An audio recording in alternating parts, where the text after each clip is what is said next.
ஓம்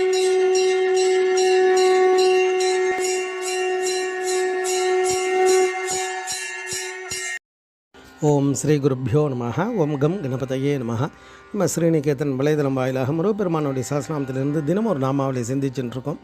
இன்றைய தினம் 799வது நாமாவளியாக ஓம் விஸ்வகர்மனே நமஹ. முருகப்பெருமான் இந்த நாமாவளி உலகத்தை படைக்கும் தொழில் உடையவருக்கு நமஸ்காரம் அப்படின்னு வர்ணிக்கிறது. அதாவது இந்த பிரபஞ்சத்தை உண்டாக்கக்கூடியவராக இருக்கக்கூடியவர். இந்த உலகம் அப்படின்றது அநேக கோடி பிரம்மாண்ட இதெல்லாம் உடையது. ஒரு பூமியில் நம்ம ஒரு இடத்துல இருக்கும். ஆனால் இது மாதிரி எத்தனையோ சூரிய குடும்பங்கள், எத்தனையோ அண்டங்கள் இருக்குது. அத்தனை அண்டத்தையும் படைத்து காத்து அழித்து ரட்சிக்கக்கூடியவர் குமார பரமேஸ்வரன். இதை எதற்காக இதெல்லாம் செய்கிறார் அப்படின்னா, ஜீவனுக்கு அருள் புரிவதற்காக. எத்தனையோ பிறப்பு எடுக்கிறோம் இல்லையா? நம்ம திருவாசகத்தில் சொல்லும்போது புல்லாகி பூடாய் புழுவாய் மரமாகி பல்விருகமாய் பறவையாய் பாம்பாய் கல்லாய் மனிதராய் பேயாய் கணங்களாய் வல்லசுரராய் முனிவராய் தேவராய் செல்லான் என்ற தாவர ஜங்கமத்துள் எல்லா பிறப்பும் பிறந்து இளைத்தேன் எம் பெருமான் அப்படின்றார். அப்போ இந்த ஆத்மா எத்தனையோ பிறப்பு எடுத்திருக்கு, எத்தனையோ அண்டங்களில் பிறந்து அந்தந்த அண்டங்களில் இருந்தெல்லாம் நமக்கு அனுபவம் கிடைச்சிருக்கு. அது காலம் வரும்போது அது வெளிப்படும். நம்ம உள்ள இந்த ஆத்மாவுக்குள்ளே அதெல்லாம் பதிவு இருந்துகிட்டே இருக்கும். அது எப்போ வெளிப்படணுமோ அப்போ வெளிப்படும். அது ஞானம் பிரகாசிக்கும் பொழுது தான் அதெல்லாம் வெளியில் தெரியும். அதனால தான் ஞானிகள் எல்லாம் சொல்கிறா, எழுகடல் மணலை அளவிடினும் அதிகம் எனது இடர் பிறவி அவதாரம் அப்படின்வார். நம்ம போன வாரம் என்ன சாப்பிட்டுன்னு கேட்டால் திடீர்னு ஞாபகம் இருக்காது. இது ஜீவாத்மா, ஒரு சிற்று அறிவுடையது.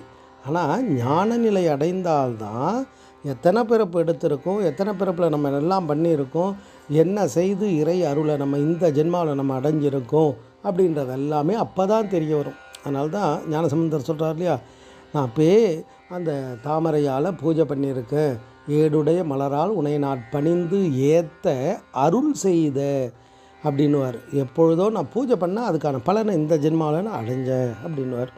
அப்போ இந்த உலகத்தை படைக்கக்கூடியவர் பரம்பொருள். தனு கரண போன போகத்தை எல்லாம் சுவாமி படைத்தார் அப்படின்னு நம்ம சொல்லுவோம். தனுன்னா இந்த உடம்பு, கரணம்னா நம்ம உடம்புக்குள்ளே இருக்கக்கூடிய கருவிகள், ஞானேந்திரியம் கர்ம இந்திரியம்லாம் இருக்கு இல்லையா, அது கரணம். புவனம் இந்த பிரபஞ்சத்தை படைச்சி, போகம் இந்த பூமியில் எல்லா சந்தோஷத்தையும் அனுபவிக்கிறதுக்கான வாய்ப்பெல்லாம் கொடுத்துட்டார். எல்லா சந்தோஷத்தையும் கொடுத்துட்டார். இந்த பூமியில் நமக்கு புதுசாக ஏதாவது ஒன்று தேவை, அதாவது உருவாக்கணுன்ற இதுவே கிடையாது. எல்லாத்தையும் சுவாமி எல்லா இன்பத்தையும் கொடுத்துட்டார். நம்ம தான் அதை அடையணும்.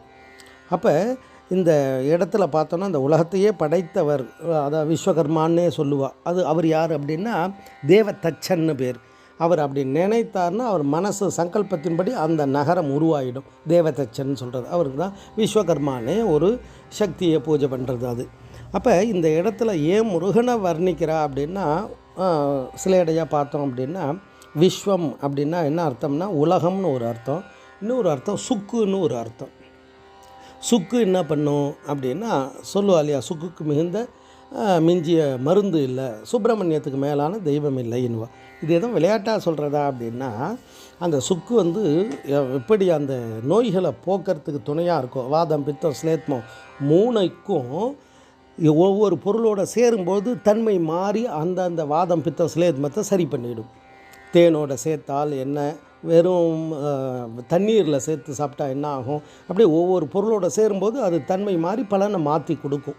அது மாதிரி முருகப்பெருமான் நம்ம எத்தனை பிறப்பு எடுத்தாலும் நமக்கு துணையாக இருந்து உயர்கதி அடைவதற்கு, அதாவது முக்திக்கு ஒரு வித்தாக யார் இருக்காருன்னா குமார பரமேஸ்வரன் தான். அதனால தான் இந்த இடத்துல இந்த ஸ்லேடையாக சுக்குக்கும் உலகத்துக்கும் சம்பந்தம் எது அப்படின்னா அந்த விஸ்வம்ன்ற சப்தம் தான். அப்போ இவர் எப்போ ஏற்பட்டவராக இருக்கார்னா, இந்த ஜீவாத்மாவுக்கு பிறப்பையும் கொடுத்து அதே சமயத்தில் ஞானத்தை கொடுத்து மேலான இகபர சௌபாகியத்தை கொடுப்பவர் குமார பரமேஸ்வரன். அந்த தத்துவார்த்தமான நாமாவளி தான் இந்த நாமாவளி. ஓம் விஸ்வகர்மனே நமஹ. ஸ்ரீ குருப்பியோ நமஹ. ஓம் சுப்ரமணியாய நமஹ.